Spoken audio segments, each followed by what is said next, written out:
에미안 원베일리 국평 가격이 70억을 찍었다고 합니다. 상식적으로 생각해보면 집이 크면 비싸고 작으면 저렴해야 하잖아요. 당연히 과거보다 왜 집은 작아지는데 이렇게 가격이 오르는 걸까요? 안녕하세요. 공간 콘텐츠 이야기 들려드리는 우창균입니다. 집은 우리들의 가장 큰 관심사 중 하나죠. 그 덕분인지 아파트 가격이 오르락내리락 할 때마다 많은 사람들의 마음도 같이 움직이는 것 같은데요. 저 또한 항상 그 추이를 살펴보곤 하는데, 최근에 서울 반포 레미안 원베일리 국평 가격이 70억을 찍었다고 합니다. 흔히 이제 국평이라고 하면 전용 84제곱미터, 이제 공급 기준으로는 한 32평으로 치는데 평당 2억을 처음 돌파를 했습니다.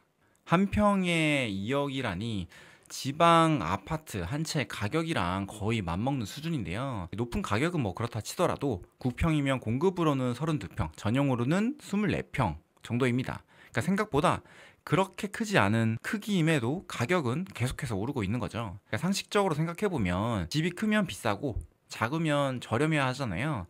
하지만 현실은 조금 다른데요. 국내뿐만 아니라 최근 해외 주요 도시에서도 소형 주택 평당 가격이 빠르게 오르고 있습니다. 오늘의 주제는 집은 작아지는데 왜 가격은 오를까입니다. 통계청 자료를 한번 살펴봤는데 1인 가구는 꾸준히 증가하고 있습니다. 그러니까 전체 가구 2천만이 넘는 가구 중에서 1인 가구는 780만 가구로 2023년 기준으로 35.5%를 차지하고 있습니다. 이제 전체 가구 중에서 1인 가구 비중이 상당히 높은 비중을 차지하고 있는데요. 이 정도 추세라면 2030년에는 40%를 넘는 거는 한순간일 것 같고, 10년, 15년 이후에는 전체 가구의 절반 가까이가 1인 가구가 될 수도 있을 것 같네요. 1인 가구를 조금 더 살펴보면 연령대와 그 이유가 일치하는 걸 알 수 있는데, 70대 이상의 비중이 19%인데 배우자의 사망의 원인이 가장 높습니다. 그러니까 70세 이상은 확실히 여성의 비율이 굉장히 높죠. 그러니까 나이가 들면 남자분들은 조금 요절하는 경향이 있는 것 같네요. 건강관리 잘 해야겠네요. 그리고 20대, 30대의 비중 또한 18%에서 17%인데 사회 초년생의 학업이나 직장이 그 이유가 되는 걸 알 수 있습니다. 그리고 1인 가구의 주거 면적을 한번 살펴보면 40제곱미터 이하가 51%로 가장 높죠. 아무래도 혼자 살기 때문에 면적이 적게 필요한 건 뭐 당연한 결과겠죠. 근데 여기서 조금 특이한 거는 60에서 85제곱미터 구간이 상대적으로 높게 나타나는 게 보이시나요? 아마도 국평에 사는 사람들이 많기 때문에 이러한 결과가 나오는 것 같습니다. 실제 전체 가구는 국평에 사는 비중이 31%로 가장 높기도 하고요. 그리고 연도별 한국의 1인당 주거 면적을 한번 살펴보면 2006년에는 26제곱미터 정도였는데 2012년에 31제곱미터로 늘어난 이후에 최근까지 유사한 한 36제곱미터를 계속 유지하고 있습니다. 그러니까 주거 면적은 조금씩 꾸준히 증가했는데 이 면적의 절대적 크기가 좀 작다는 걸 알 수 있죠. 그러니까 위의 면적 기준에서도 가장 작은 범위에 속하기도 하고요. 특히 이제 선진국들에 비해서 훨씬 작은 편인데, 그러니까 한국의 1인당 주거 면적, 아까 얘기 드렸던 36제곱미터는 미국이 67.4제곱미터의 절반에 불과하고, 일본의 41.9제곱미터, 영국은 44.9제곱미터 보다도 작습니다. 그러니까 결국 이 1인당 주거 면적은 조금씩 증가하고 있지만 그 크기는 여전히 소형 주택에 속하는 작은 면적이라는 거죠. 그 주택금융연구원에서 2006년부터 2021년 사이 주택 구입 후 3년간의 매매 가격 변화를 조사한 자료인데요. 여기서 소형은 85제곱미터 이하, 중형은 85에서 135제곱미터, 대형은 135제곱미터 이상. 그러니까 일반적으로 소형, 중형, 대형 주택의 기준을 적용을 했습니다. 이때 단순 가격 변동만 본다면 소형이 20.4%로 가장 높은 변화율을 나타내는 걸 알 수 있죠. 그러니까 앞서 봤던 국평이 소형에 속하다 보니까 전체 가구 중 가장 많은 비중이기 때문에 이러한 결과를 낸다는 걸 예측해 볼 수 있을 것 같네요. 비단 이런 한국뿐만 아니라 미국도 임대료가 높아지고 있고 집값이 계속 오르면서 일부 세입자들은 집값이 비싼 지역에 작은 면적을 제공하는 소위 이제 마이크로 아파트먼트를 선호하고 있는데요. 사실 이런 주택은 10년 이상 존재해 왔는데 최근 몇 년 동안 다양한 형태로 도입되면서 증가하고 있다고 합니다. 그 중에 하나가 뉴욕의 카르멜 플레이스라는 곳이 있는데 뉴욕 최초의 소형 아파트 개발 프로젝트라고 하네요. 뉴욕시 공모를 토대로 앤 아키텍트 설계사에서 10년 전에 개발한 프로젝트인데요. 규모는 총 9개층 그리고 55세대인데 이 중에서 22세대가 저소득층 가구와 일반 시세용으로 이렇게 혼합되어 있다고 합니다. 각 유닛의 크기는 대략 24에서 33제곱미터. 앞서 저희가 이제 소형 1인 가구 면적과 유사하죠. 그리고 우리나라로 치면 아마 원룸 정도 그런 레이아웃을 나타내는 게 특징입니다. 특이한 건 모듈러 시공 방식으로 공장에서 제작한 유닛 박스를 현장에 가져와서 이렇게 쌓는 형태로 공사를 했는데 실제 이 제작 영상을 보면 마치 레고를 쌓는 것처럼 굉장히 빠르게 시공한 걸 알 수 있습니다. 이게 약 10년 전에 진행한 프로젝트니까 꽤나 선두적인 시공 방식이었다라는 생각이 들긴 하네요. 그 덕분에 이 시공 기간도 줄일 수 있었고 품질도 균질화할 수 있었다고 합니다. 이 원룸 내부를 살펴보면 이 수납 일체화와 이제 가변 가구 같은 걸 볼 수 있는데요. 그러니까 평상시에는 소파로 사용하다가 침대를 내리고 쓰는 이제 폴드 다운 베드 형태인데 생각보다 조금 불편하겠죠. 실제 소파로 쓰다가 자기 위해서 침대를 내리면 아마 저는 계속 침대로 쓸 것 같은데 하지만 공간 활용도 면에서는 좋겠네요. 국내로 치면 이제 원룸용 오피스텔 같은 느낌도 좀 납니다. 실제 사용할 수 있는지 한번 찾아봤을 때는 3,700에서 3,800달러, 그러니까 원화로 한 500만 원 초중반 정도로 형성되어 있더라고요. 서울이랑 당연히 비교하면 절대적인 금액이 높아 보이긴 한데 맨하튼이니까 상대적으로 저렴한 거 아닐까 싶네요. 그리고 층별 구성을 살펴보면 지하층에는 런드리 이제 세탁실 그리고 자전거 보관함이 있고 1층에는 피트니스 시설도 조금 마련되어 있는 걸 알 수 있습니다. 지금의 이제 공유 주거 형태랑 유사하죠. 그리고 커뮤니티 룸이나 테라스도 마련되어 있어서 사람들의 게더링에도 신경 쓴 걸 알 수 있습니다.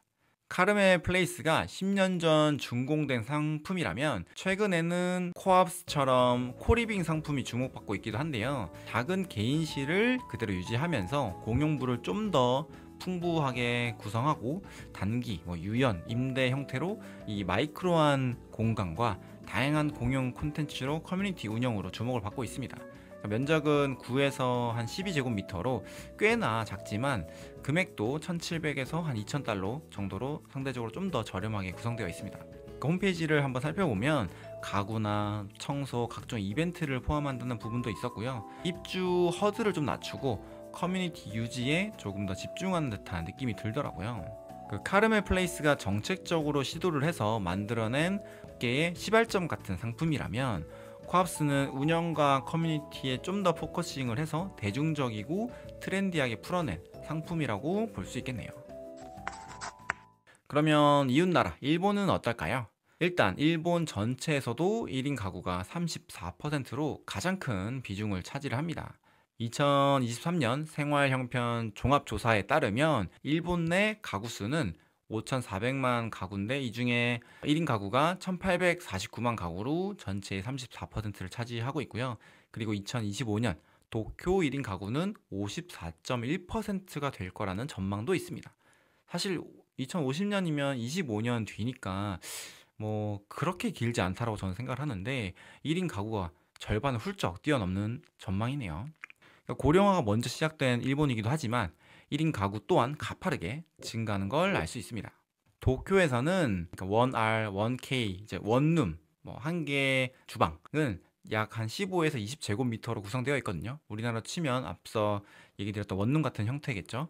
그러니까 한 일본 자료에 따르면 도쿄도의 평균 주택 면적은 한 65.9제곱미터로 런던보다는 작고 홍콩보다는 조금 더 크다라는 내용도 있는데 앞서 한국의 1인당 주거 면적이 미국, 일본, 영국보다도 더 작다고 했는데 일본 내부적으로도 주거 시설 면적이 작다는 의견이 있나 봅니다. 물론 1인당 주거 면적은 한국이 더 작으니까 일본이 뭐라고 하면 안 되겠죠. 그리고 임대료에 영향을 주는 요인들을 나열한 내용인데 대부분 비슷한 요소들이 많네요. 뭐 크기나 레이아웃, 뭐 역까지의 거리, 직주 근접 같은 거겠죠. 특히나 이제 도쿄와 같은 도심에 사는 1인 가구는 편리한 교통, 뭐 인근의 쇼핑, 식사, 그런 주변 시설이 굉장히 중요한 요소로 작용합니다.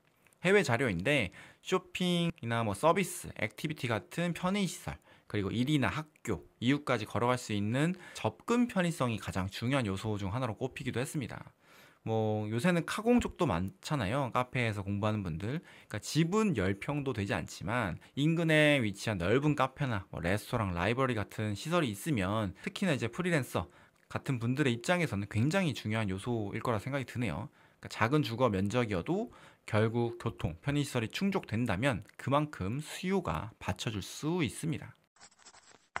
1인 가구가 늘어나고 인구 구조도 변화하고 다들 편의시설이 갖춰진 중심에서 살고 싶어하는 거는 이제 알겠죠? 그럼 작은 면적인데 왜 이렇게 비싼 걸까요? 결국 땅값이 올랐기 때문입니다. 토지는 어디로 움직이지 않죠. 부동산이 그래서 부동산인데 움직이지 않는 토지, 부동산 위에 인간이 만드는 개발은 지속적으로 발전하고 변화합니다. 조금이라도 더 높게, 조금이라도 더 최신식으로 각종 노력을 다해서 건물을 짓고 조금 더 비싼 가격에 판매를 하는 거죠. 그렇게 높아진 가격은 토지 가격에 반영이 되는데요. 건물이라는 건 결국 감가상각이 있기 때문에 변하지 않는 토지 가격이 계속해서 오르는 거죠. 그럼 높아진 토지 가격에 높아진 인건비나 자재가 반영된 공사비를 더하면 당연히 과거보다 더 총 개발 이 사업비는 상승할 수밖에 없습니다. 갑자기 토지 가격이 떨어지거나 건축 자재비나 인건비가 떨어지지 않는 이상 새로 짓는 집 가격은 꾸준히 오를 수밖에 없는 거죠. 거기에 1인 가구가 4인 이상 가구보다 더 많아지다 보니 그에 맞는 소형 평수, 작은 면적의 공간이 더 각광받는 거는 아무래도 자연스러운 일인 것 같습니다. 그렇기 때문에 소위 부대시설이라는 것에 그렇게 힘을 주고 있는 건데요.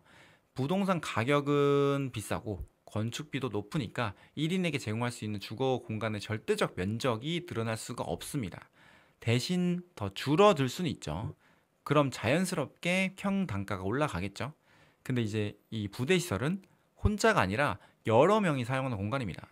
만약 10평짜리 원룸 100개를 100인의 인원이 사용하는데 부대시설이 300평이라면 이 100명에게 3평씩 부대시설을 제공하는 격이 됩니다. 그러면 10평이 아니라 13평이 되겠죠. 근데 사실 피부로는 더 크게 느낄 수도 있습니다. 그러니까 물리적인 부대시설 300평 자체를 두 눈으로 보고 이용할 테니 말이죠.